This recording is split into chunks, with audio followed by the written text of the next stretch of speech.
While I was recovering in the hospital, my husband called to say, "I'm having a great time on vacation.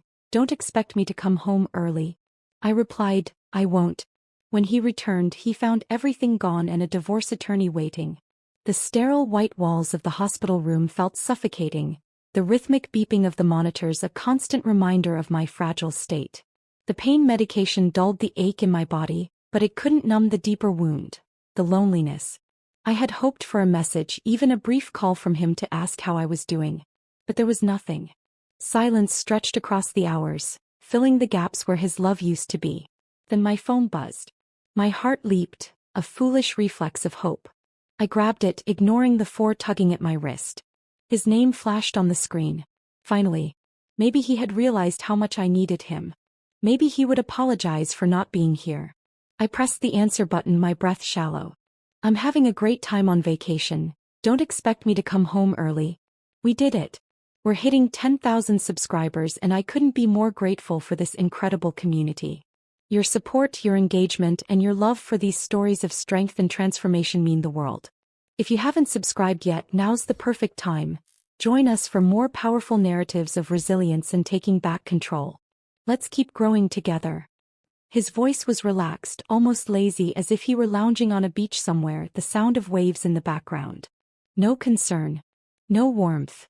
Just a casual update about how much fun he was having while I lay in a hospital bed, alone. I swallowed hard, the sting of betrayal lodging itself deep in my chest. My fingers tightened around the phone, but my voice remained eerily calm. "I won't." He chuckled. "That's the spirit. Enjoy your rest. I'll see you when I see you." The call ended. I stared at the screen, my mind blank. The room suddenly felt colder. The pain I had ignored for months, the dismissiveness, the late nights, the way he had slowly distanced himself. It all came crashing down. This wasn't just selfishness. It was deliberate. He didn't care. Not about my pain, my recovery, my existence. I had spent years making excuses for him. Convincing myself that he was just busy.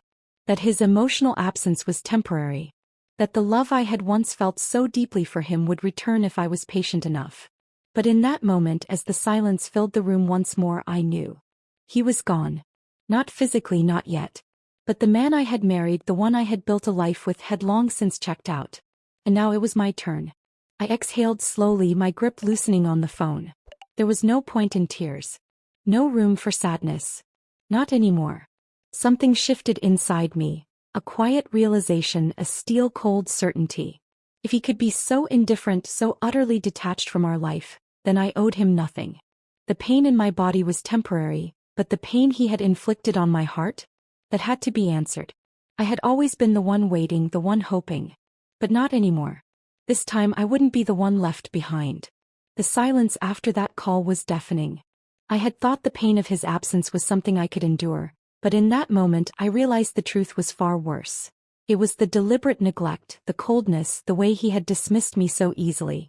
As if I were nothing more than an afterthought in his carefully curated life. He had moved on long before that phone call. I had just been too blind to see it. Lying there in that sterile hospital room, I felt as though I was watching my own life from a distance. A spectator to a marriage that had been unraveling for years. Every memory that I had once clung to as proof of our love now played back in my mind with a cruel, distorted clarity. The late nights he never explained. The forgotten anniversaries. The moments where his phone would buzz and he would turn away, muttering vague excuses. I had spent so long convincing myself that things would get better, that the love we had built was just going through a rough patch. But love doesn't leave you alone in a hospital bed while it vacations without a care in the world. A nurse entered the room, adjusting my four, asking if I needed anything. I shook my head, managing a polite smile, but my mind was elsewhere. I had spent too much time waiting for someone who had already left me behind. I wasn't going to waste another second. I needed answers. As soon as I was discharged, I went home. Or rather, the house that had once felt like home. Now it was just a structure filled with shadows of memories I no longer recognized. I walked through the quiet hallways, my fingers brushing against the furniture we had picked out together. The framed photos that now felt like relics of a life that no longer existed. The walls had witnessed my loneliness long before I had admitted it to myself. I sat down on the couch, phone in hand, my pulse steady with purpose. I searched through our shared accounts, scrolling through months of transactions. Lavish hotel bookings. Dinners at expensive restaurants. High-end boutiques. And none of them had been for me. A lump formed in my throat, but I swallowed it down. I wouldn't cry for him. Not anymore. I moved on to our phone records. Late-night calls. Unfamiliar numbers. The same pattern over and over. It was undeniable. It wasn't just distance or indifference. It was something far more deliberate. For the first time in a long time, I felt something other than heartbreak. It was clarity, sharp and cold. I had been waiting for an explanation, for some sort of moment where he would finally admit the truth. But he never would. He would continue as if nothing had happened, expecting me to be the same woman who forgave, who endured, who accepted his disregard like it was part of marriage. I had no intention of being that woman anymore. But before I did anything, I needed confirmation. Real, undeniable proof. I wasn't going to react out of emotion. I was going to be smart about this. That's when I made the call. The private investigator answered on the second ring, his voice professional but firm. I had never imagined myself needing such a service, but there was no hesitation in my voice as I explained what I needed. He didn't ask unnecessary questions. He had probably heard it all before. "Give me a week," he said. I gave him 3 days. The wait was excruciating, but I kept myself occupied. I went about my days as if nothing had changed, answering his sporadic text messages with practiced indifference. He didn't ask about my recovery. He didn't even pretend to care. And yet, that worked in my favor. He had no idea that while he was sipping cocktails by the ocean, I was dismantling the life he had so carelessly taken for granted. When the investigator finally called back, I felt the weight of everything I had been suppressing settle deep in my bones. His voice was calm, methodical as he went through the findings. He had been thorough. There were pictures, receipts, conversations, a different city, a different woman, an entire secret life, one he had built while I had been clinging to the remnants of our marriage. I listened, taking in every detail without reaction. I had suspected it. I had known it. But seeing the truth laid out so plainly was something else entirely. It should have broken me. It didn't. If anything, it solidified what I already knew. He had walked away from me a long time ago. He just hadn't expected me to do the same. That was his mistake. I didn't need revenge fueled by anger. I didn't need confrontation. What I needed was strategy. I closed my eyes, exhaling slowly. This wasn't about him anymore. This was about me. About reclaiming my life. About ensuring that when he walked back into this house, expecting to find the woman he had left behind, he would find nothing waiting for him. Nothing except the consequences of his choices. Because this time I wasn't going to be the one left behind. I was going to be the one who walked away first. I sat at the dining table, staring at the neatly arranged folder before me. It felt heavier than it looked, though I knew it was just paper, documents, photographs, undeniable proof. Proof that my husband had built an entirely separate life while I had been clinging to the ruins of our marriage. Proof that the distance between us had never been a misunderstanding, but a carefully crafted escape. I inhaled deeply, then flipped the folder open. The first thing I saw was a picture. A high-resolution shot of him sitting at a candlelit restaurant, across from a woman who was very much not his wife. She was younger, polished in a way that suggested she had never known struggle. Her smile was effortless, the kind of smile that belonged to someone who believed she had won. My fingers traced the edges of the photo, feeling a strange sort of detachment, as if I were looking at someone else's life, someone else's betrayal. Page after page, the truth unfolded. Bank statements detailing extravagant getaways. Messages exchanged between them, full of whispered promises and carefully scheduled meetings. A lease agreement. My husband was paying rent for a luxurious apartment in another city. I had never set foot in that apartment, never even known it existed. But she had. She had likely picked the furniture, chosen the curtains, arranged the picture frames. My husband had built a second home and I wasn't a part of it. The realization settled over me like a heavy weight, but I didn't cry. The time for tears had passed. Instead, a calm, resolute clarity filled me. This wasn't just about romance or betrayal. It was about deception, about the life he had stolen from me while he crafted another elsewhere. I picked up my phone, my fingers hovering over the screen before I made the call. The private investigator answered immediately, his voice steady, professional. "I've sent everything over," he said. "There's more if you need it." I closed my eyes, exhaling. No, I replied, my voice stronger than I expected. This is enough. And it was. More than enough. I spent the next few hours sitting in silence, absorbing it all. Every carefully hidden transaction, every stolen moment he had spent with her instead of me. A year ago this would have shattered me. 6 months ago it would have made me beg for answers. But today it only fueled the fire burning inside me. I wasn't going to confront him. That would be too easy, too predictable. He expected me to cry, to shout, to demand explanations that he would never provide. No, I wouldn't give him that satisfaction. Instead, I would do what he never saw coming. I would walk away first. And when I did, I would ensure that he had nothing left to return to. But first I needed to know more. I pressed my lips together, picking up the folder once again. There was one thing I had overlooked. A name. Hers. The woman who had been living the life I had fought to hold on to. The woman who had looked at a married man and thought he was hers to claim.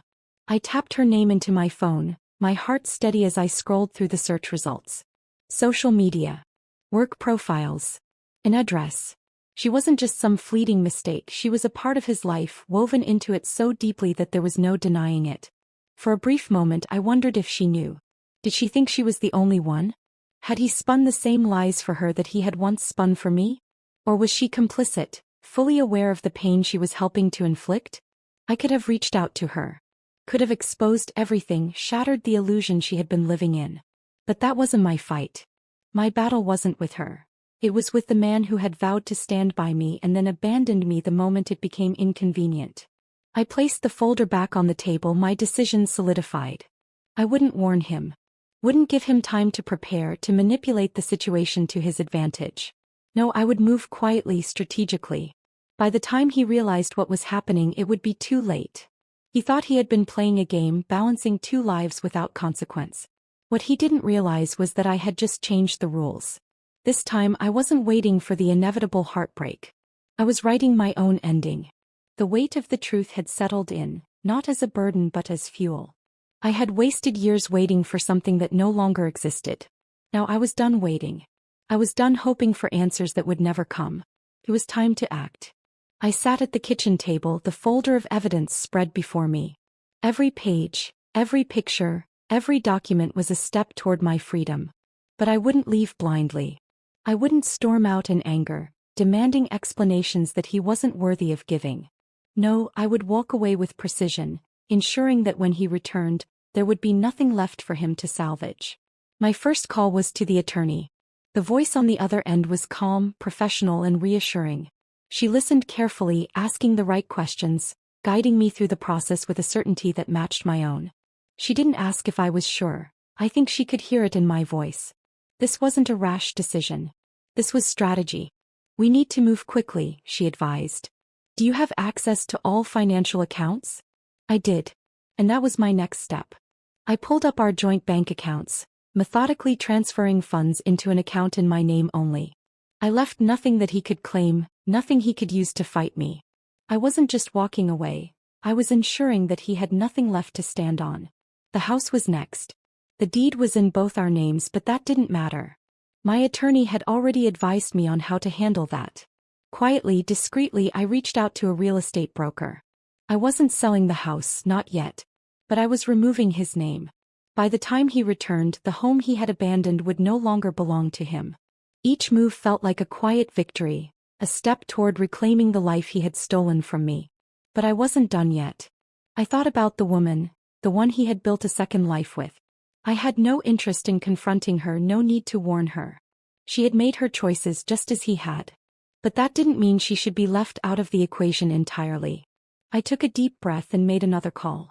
This one wasn't to a lawyer or a banker. It was to a journalist I had known in passing, someone who thrived on uncovering the kind of secrets people thought would never come to light. I didn't give her names, not yet. But I laid out the foundation of a story. One about a man who had deceived not just his wife but his colleagues, his clients, his entire professional circle.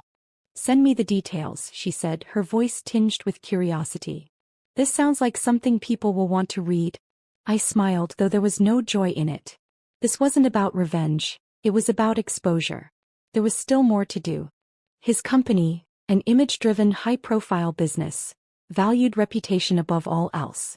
He had always been careful, always meticulous about keeping up appearances. But now I held the strings.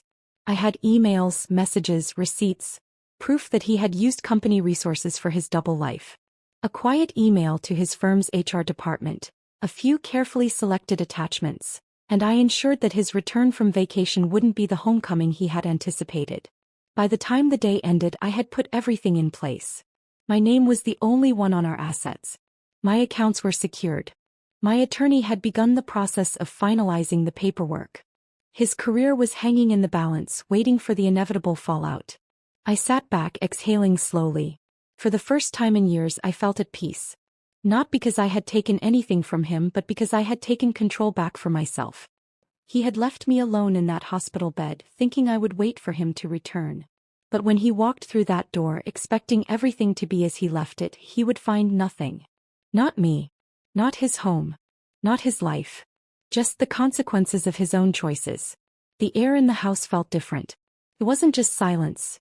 It was the weight of change, a shift in the balance of power that I had never thought possible. Every move I had made was deliberate, precise, calculated. There was no room for hesitation, no space for second-guessing. This was not an impulsive decision fueled by heartbreak. It was a carefully executed plan designed to ensure that when he walked through that door, expecting his life to be waiting for him, he would find nothing but the remnants of his own arrogance. I stood in the middle of the living room, the space that had once been filled with laughter, arguments, and the illusion of a marriage. Now it was a battlefield, and I was the one holding all the power. Every financial tie had been severed. Every shared account closed. The house, once our shared sanctuary, was now legally mine. My attorney had ensured that all paperwork was airtight. There was no loophole, no way for him to fight back. He had walked away from me long ago. Now I was making sure there was no way for him to return. I moved with purpose, packing the last of my things. Not because I had to leave, but because I wanted to. This house held too many memories, too many moments that no longer belonged to me. I had arranged for movers to take the furniture I wanted to a new apartment, a space that would be mine and mine alone. The rest? It was going into storage, stripped away from the home he had abandoned. As I packed, I found myself pausing at the wedding album, tucked away in the back of a cabinet. The cover was thick, the pages heavy with memories of a day that had once felt like the beginning of forever. I flipped through it not with sadness but with an eerie sense of detachment. The smiles, the vows, the promises that had been so easily discarded, it was all just a story now, one that no longer held any weight in my life. I closed the album and placed it in the donation pile. Someone else could find meaning in it because I no longer did. With every box sealed, every belonging accounted for, I moved on to the final phase of my plan.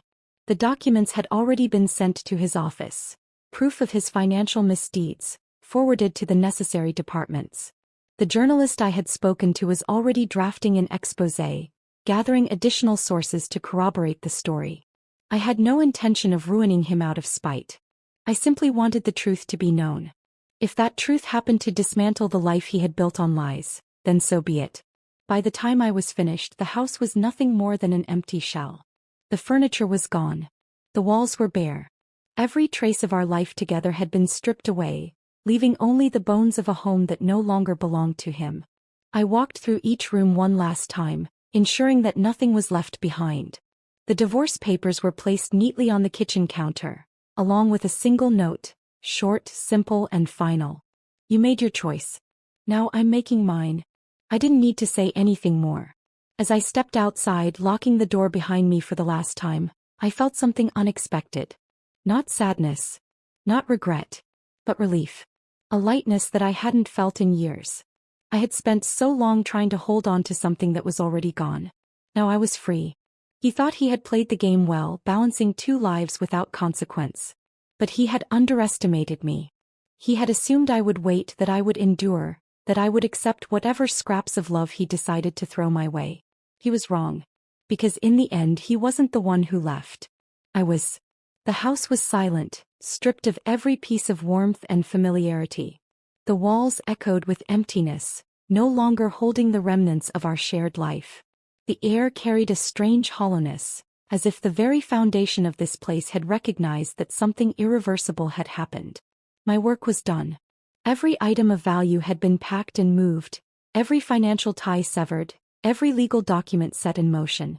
I had built a life here, but now it was nothing more than a stage for his final act of realization.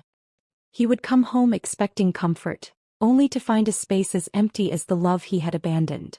I walked to the kitchen counter, where the divorce papers sat neatly in a crisp white envelope.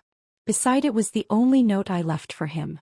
No drawn-out explanations, no pleas for understanding, just a few words that would make him realize that his choices had finally caught up with him. You made your choice. Now I'm making mine. The pen left an indentation in the paper from the pressure of my hand, proof of the finality of it all. This wasn't an emotional outburst or a desperate attempt to make him feel guilty. This was the end, and I wanted him to feel it in the silence. Stepping back, I glanced around one last time. The house was no longer mine. It wasn't his either. It belonged to the past, to a version of myself that no longer existed. I walked toward the door, my heels clicking softly against the wooden floor. Each step felt like a closing chapter, a footnote in a story that had overstayed its welcome. As I opened the front door, a gust of wind swept through the entrance, carrying with it the crisp scent of the evening. It smelled of change, of freedom. I turned the key in the lock one last time, hearing the soft click as the deadbolt slid into place. The sound echoed in my chest like a heartbeat, steady and sure. With a final deep breath, I let go of the door handle and walked away. Outside, the moving truck was already packed, its doors shut, waiting for my signal. My new apartment awaited me, a place untouched by his betrayal, a space that belonged entirely to me. I slid into my car, gripping the steering wheel as a wave of emotions passed over me. Not sadness, not regret, just a strange sense of peace.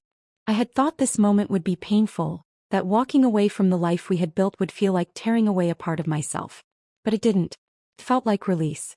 As I pulled out of the driveway, my phone buzzed. His name flashed on the screen. For a second, I considered answering just to hear his voice when he realized something was wrong. But then I remembered the sound of his laughter on that phone call while I lay in a hospital bed, alone. I let the call ring until it stopped. The messages followed soon after. Hey babe, just landed. Can't wait to see you. Then another. Did you forget to pay the Wi-Fi bill? The smart lock isn't working. And finally, one with a hint of panic. Where are you? I smiled to myself but didn't reply. He would find out soon enough. By the time he reached the front door, luggage in hand, he would see that the key no longer worked. He would check his messages again, scrolling through his phone with growing confusion. He would knock, then pound on the door, demanding answers. But there would be no one inside to hear him. Eventually, he would go around to the back, hoping the patio door was unlocked. It wasn't. He would try calling me again, only to find that his number had been blocked. And then finally he would spot the envelope waiting for him on the doorstep. He would tear it open, scanning the words in disbelief. Divorce. Asset division. His name removed from everything. And at the bottom, my simple note, the last words I would ever leave for him. I imagined the moment his face would shift, the realization settling in that he hadn't just lost me, but everything he had once taken for granted. The house. The financial security. The double life he had been living so carelessly. He had built his existence on the assumption that I would always be there, waiting in the background. But he had underestimated me. As I drove toward my new home, I thought about the woman he had been seeing, the one he had so effortlessly woven into his web of lies. Would he run to her now? Would he beg her for comfort, for shelter, for a place to land? Maybe. But it wouldn't matter. I had no interest in what came next for him. He had lost everything and I had gained something he would never understand. Freedom. I imagined the exact moment he stepped onto the porch, still in his vacation mode, the weight of his luggage slowing him down. He would be exhausted from the long flight, expecting nothing more than to toss his bags in the hallway and collapse onto the couch. He had no idea that the house he once knew was no longer his, that everything he thought he controlled had slipped right through his fingers. He would try his key first, jamming it into the lock, assuming the door was just stiff from disuse. But the lock had been changed. He would twist the knob harder, then try again, his confusion shifting to frustration. He would step back, run a hand through his hair, check his phone and see the unanswered messages. I pictured his jaw clenching, his fingers tapping out another text, one he would never get a response to. The realization would hit in waves. First, mild irritation, then an unsettled awareness that something wasn't right. He would walk around the side of the house, checking the patio door, the windows. Locked. No movement inside. No sign of life. And then he would spot it. The envelope resting on the welcome mat like an execution order.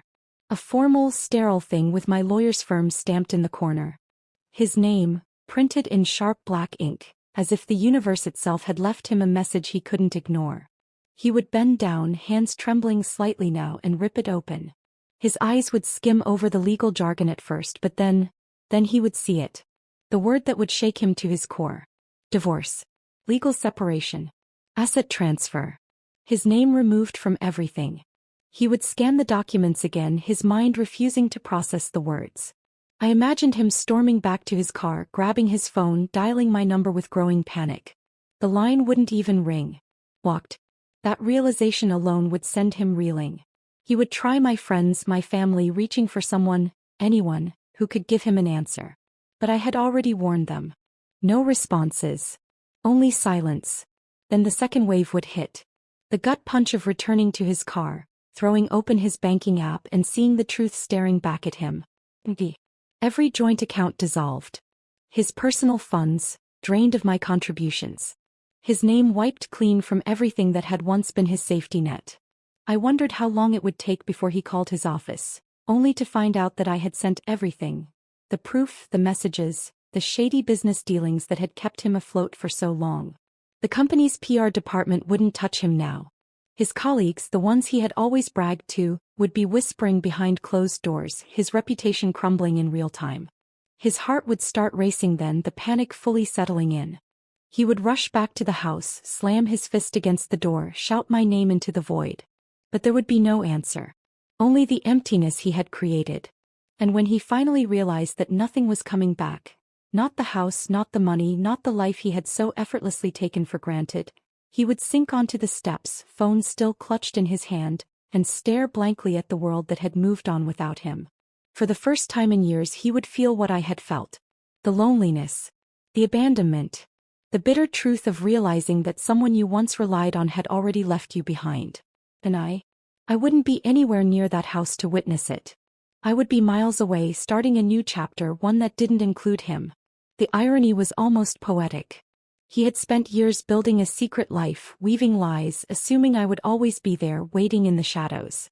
He had assumed he was the one in control. But in the end it was me who left first. It was me who walked away without looking back. And that, I realized, was the sweetest victory of all. As he sat on the porch, his world unraveling piece by piece, his hands trembled over the divorce papers. His mind raced, searching for an explanation, a loophole, something, anything, that could undo what had already been set in motion. But no amount of sweet words, carefully spun lies, or manipulation could change the cold, undeniable truth. I had left him before he had the chance to leave me. He had underestimated me, believing I would always be there, waiting in the background, accepting the crumbs of his affection while he lived a double life. But now, for the first time, he was the one left behind. And he had no one to blame but himself. I knew him well enough to predict his next move. He wouldn't accept defeat quietly. He had built his entire life around control. Controlling his image, his finances, and most importantly, me. I wasn't naive enough to believe that he would simply sign the papers and walk away. He would fight. He would rage. He would look for a way to turn the tables back in his favor. But there was nothing left for him to manipulate. Every account had been transferred, every legal document had been solidified, and every possible avenue for him to reclaim what he had lost had been sealed shut. So when my lawyer called and informed me that he had scheduled an urgent meeting, I wasn't surprised. I expected it. And I was ready.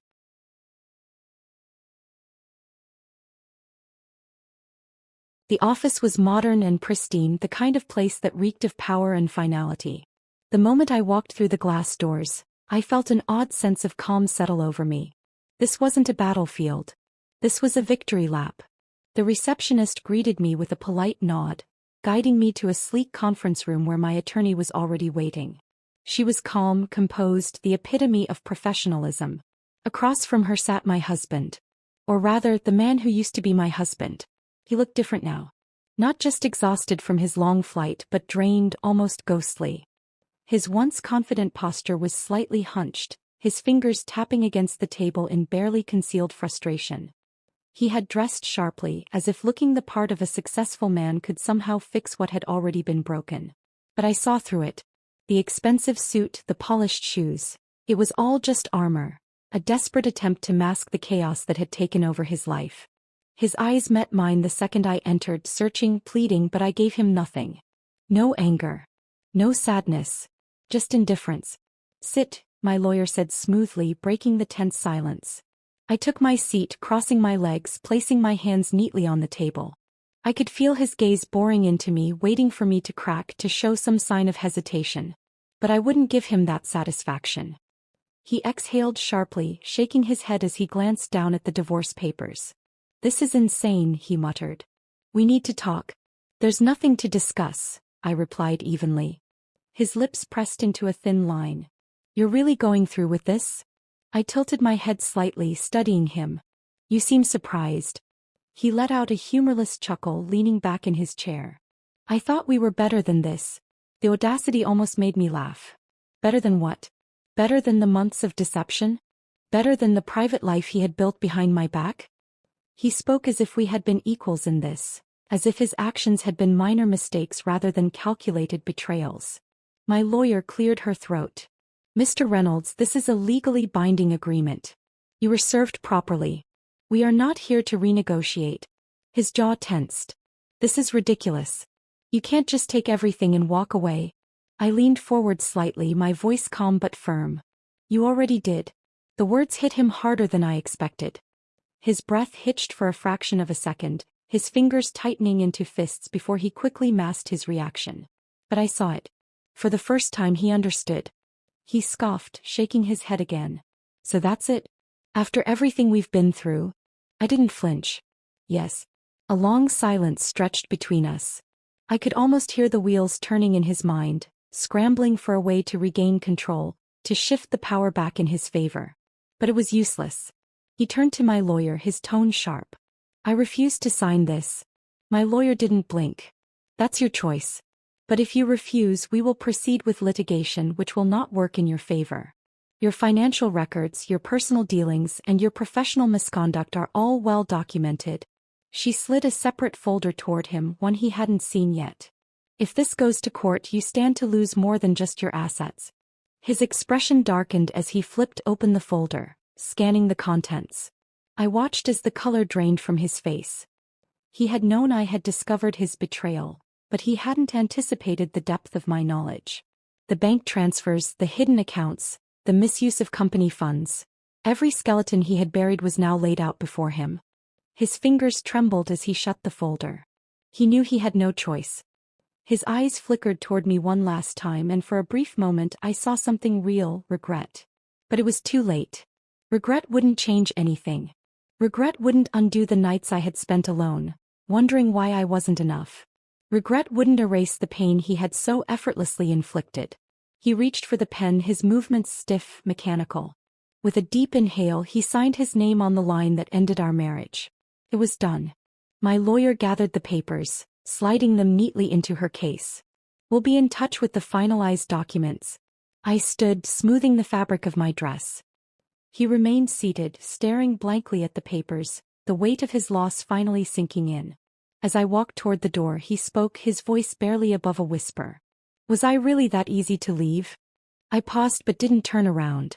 Instead, I exhaled slowly before answering. "No," I said, my voice steady. "You were that easy to replace."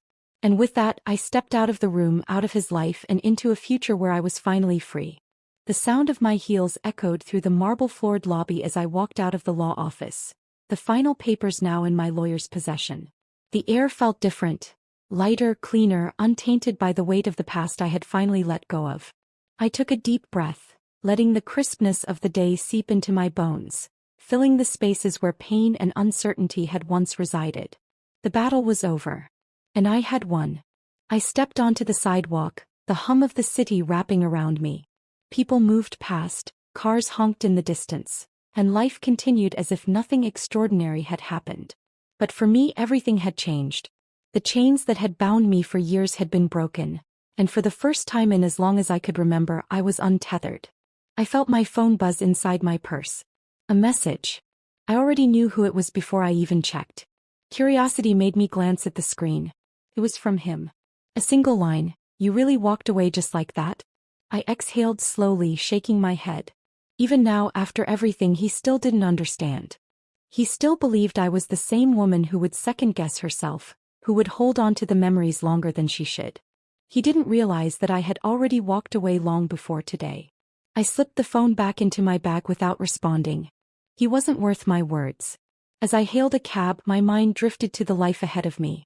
I had an apartment waiting, a new chapter ready to unfold, and endless possibilities stretching before me. I had spent so many years compromising, adjusting, making myself smaller just to fit into a life that had never truly belonged to me. But now I was free to take up space. To breathe. To exist on my own terms. The cab driver glanced at me through the rearview mirror as I settled into the seat. "Where to?" I smiled, realizing that for the first time in years I didn't have to check with anyone, didn't have to wait for approval. I could go anywhere, be anyone. "Home," I said, and for the first time I truly meant it. The ride was quiet, the city blurring past as I let my thoughts drift. I had spent months planning this moment, but nothing could have prepared me for the peace that settled inside me now. I had expected relief, maybe even satisfaction, but this was something deeper. It was as if I had reclaimed a part of myself I hadn't even realized was missing. By the time the cab pulled up to my building, the weight of the past had fully lifted. I stepped out, tipping the driver before making my way inside. The doorman greeted me with a warm smile, holding the door open as I entered the sleek, modern lobby. This place, this new beginning, was mine alone. The elevator ride up felt like ascending into a different version of myself. The woman who had entered that law office hours ago was not the same woman stepping onto this floor now. I walked to my apartment, unlocked the door, and stepped inside. It was quiet, untouched, waiting for me. No remnants of a past life, no ghosts of a love that had faded long ago. Just open space and endless possibilities. I dropped my bag onto the kitchen counter, slipping off my heels as I moved toward the large window overlooking the city. The skyline stretched out before me, glowing under the evening light. I had once thought freedom would feel lonely, that walking away from everything I had known would leave an emptiness behind. But standing there, gazing at the city, I realized that the only thing I had lost was the version of myself that had allowed someone else to control her story. I poured myself a glass of water, taking a slow sip as I let the moment settle. No sadness. No regret. Only quiet triumph. My phone buzzed again. Another message. I didn't even check this time. Whatever he had to say no longer mattered. Tomorrow I would wake up without the weight of his choices on my shoulders. Tomorrow I would move forward not as someone's wife, not as someone waiting in the shadows, but as myself. And that, I realized, was the greatest revenge of all. The night air carried a crisp stillness as I stood by the window of my new apartment, the city lights twinkling like scattered stars below. The world outside continued as if nothing had changed, but inside me, everything was different. I had walked away from a life that had once defined me, and now I was stepping into one that belonged solely to me. There was no more waiting, no more second-guessing, no more wondering if I was enough. I was free. I had expected to feel a void, some lingering sadness for what I had lost. But as I let the quiet settle around me, I realized there was no void at all. Instead, there was space. Space to breathe, to grow, to rediscover the parts of myself that had been buried beneath years of compromise and betrayal. It was in that silence that I finally understood what true victory looked like. It wasn't about making him suffer. It wasn't about revenge in the traditional sense. The real victory was in knowing that I had reclaimed my life. I curled up on the couch, pulling a soft blanket around my shoulders. The scent of fresh linen filled the air, mingling with the faint aroma of the chamomile tea I had just brewed. It was a simple comfort, one that I had never allowed myself to enjoy before. For so long, my life had revolved around making him happy, ensuring that his needs were met while mine were pushed to the side. Now there was no one to answer to but myself. My phone sat on the coffee table, silent now. He had stopped messaging hours ago, the realization likely settling in that I wasn't going to respond. It was a strange thought, knowing that he was out there somewhere, alone, grappling with the consequences of his choices. Maybe he was still sitting in that conference room, staring at the divorce papers as if he could somehow will them away. Maybe he was calling his lawyer, trying to find a way to undo what had already been set in stone. Or maybe, just maybe, he was realizing that he had lost something he could never get back. I took a slow sip of my tea, savoring the warmth that spread through me. The bitterness of the past no longer lingered on my tongue. There was no anger left, no resentment. He had once held power over me, but that power had dissolved the moment I chose myself. The days that followed were filled with small victories. Waking up in a bed that was entirely mine. Cooking meals for myself without considering what someone else would want. Filling my space with things that brought me joy. I spent my mornings walking through the city, rediscovering places I had once loved but had stopped visiting because he never had the time. I reconnected with old friends, laughed in ways I hadn't in years, and embraced the beauty of a life that was no longer dictated by someone else's needs. One afternoon, as I sat at a cafe, sipping an espresso and flipping through a book, I felt a presence nearby. I looked up and saw a familiar face, one of his colleagues. He hesitated for a moment before approaching my table, his expression a mixture of surprise and curiosity. "I heard about everything," he said, pulling out a chair without asking. "Didn't expect to run into you here." I set my book down, offering a polite smile. "Life moves on." He exhaled, shaking his head. "You know, he's not handling it well." I raised an eyebrow, waiting for him to continue. "He's been a mess," he admitted. "Losing the house, the money, the reputation, he didn't see it coming. Thought he had everything under control." He leaned forward, lowering his voice. "They forced him to step down from his position. The board didn't want the bad publicity." I felt a flicker of something. Not satisfaction, not pity, just a quiet acknowledgement that the universe had a way of balancing things out. He had spent years building an illusion, crafting a life where he was untouchable. But the truth had a way of unraveling even the most carefully constructed lies. His colleague studied me for a moment, then chuckled. "You don't look like someone who just went through a messy divorce." I smiled, taking another sip of my coffee. "That's because I didn't lose anything worth keeping." He nodded, a look of admiration crossing his face. "Good for you." As he left, I sat back in my chair, letting the warmth of the afternoon sun wash over me. I didn't need validation from anyone, but hearing that he was struggling with the consequences of his actions was a reminder that I had done the right thing. Walking away hadn't just been about leaving him behind. It had been about reclaiming my own life. Weeks passed and the messages dwindled. I knew he would reach out one last time, not because he wanted me back, but because he couldn't stand the idea of losing control completely. And sure enough, one evening as I stood by my window watching the city lights flicker against the night sky, my phone buzzed with a final message. "I never thought you'd actually leave me." I stared at the screen for a long moment, considering whether to respond. There was nothing left to say. No anger, no sadness, no need for closure. I had already closed that chapter the moment I walked out of that house. Without hesitation, I deleted the message and blocked his number. A cool breeze drifted in through the open window, carrying the scent of rain and fresh possibilities.